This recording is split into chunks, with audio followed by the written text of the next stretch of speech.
Hey, it's Dave. Welcome back to the channel. Today I'm going to debunk 5 of the most common myths about Gibson guitars.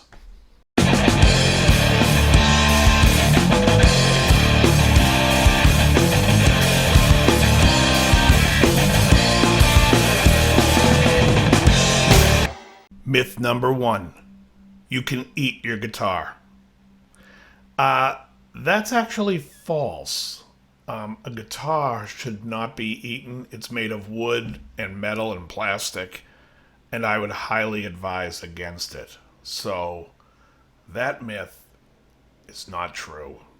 Do not eat your Gibson guitar.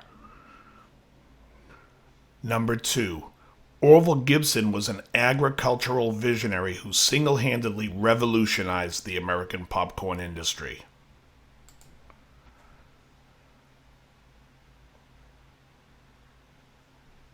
That was Orville Redenbacher. Myth number 3. Gibson started using Carina on the Flying V. They did this because of its similarity to mahogany. No. First of all, I believe the Skylark lap steel was the first Gibson guitar to feature Carina. And secondly, it's because of the focused mids, people. Come on. It's all about focused mids. Myth number 4. You should never take all the strings off the guitar when you are changing strings. Guys, a real one? You put a real one in here? Yeah, no, it's bullshit. You can take all the strings off. It's just a pain in the ass with the tune-o-matic, the way it can pop up, but it doesn't affect the guitar. Myth number 5. Nitrocellulose is more delicious than polyurethane finishes. Yeah, again, don't eat your guitar. This I would go back to myth number 1 and don't eat the guitar.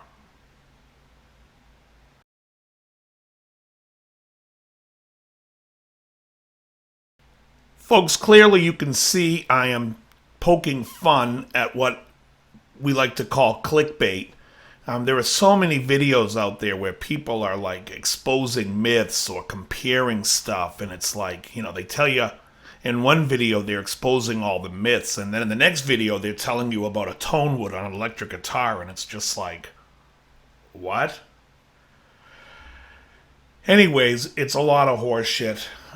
This was all just for fun. I hope you enjoyed it in that respect. But it really is getting on my nerves watching these guitar videos with clickbait and stuff like that. And there are some really great guitar channels out there where people are demoing amplifiers and doing it right and trying to show you it in context, and that's great. I don't really do demos. I have some people have asked me to.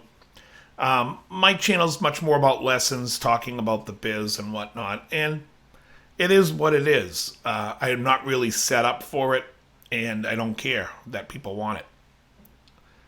That being said, I just think the clickbait stuff is just getting out of hand with the 5 things that it's like, come on. Especially, I think there's a channel called Mojo something, and every video it's like, top 5 one-hit wonders. And then every song, it's like, no, they had like 2 or 3 hits. What are you talking about? Anyways, enough of that.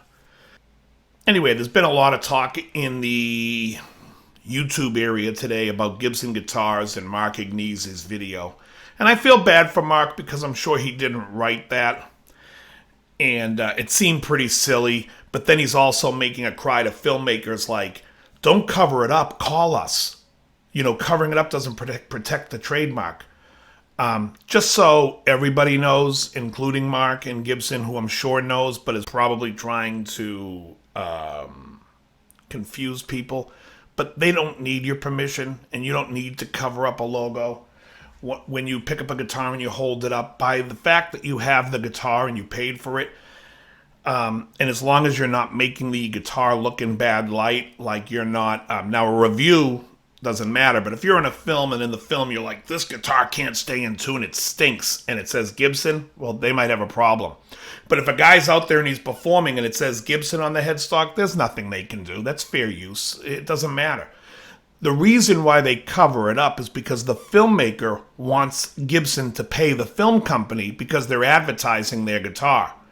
And if they're not going to pay, or they reach out to them and says, yeah, we're not interested in paying, they cover it. It's not like they're trying to cover for your trademark or try to protect themselves. You don't want to pay. They don't want to show your brand. That's all it is. They don't have to worry about you. As far as the small builders who are using your trademark and or trade dress that you talked about, yeah, I mean, the only ones that really have to worry about that are the Gibsons overseas who are making it illegally. But to make a video about it and to, try to come across like you're the big litigious monster that you always were under Henry, it just seems very...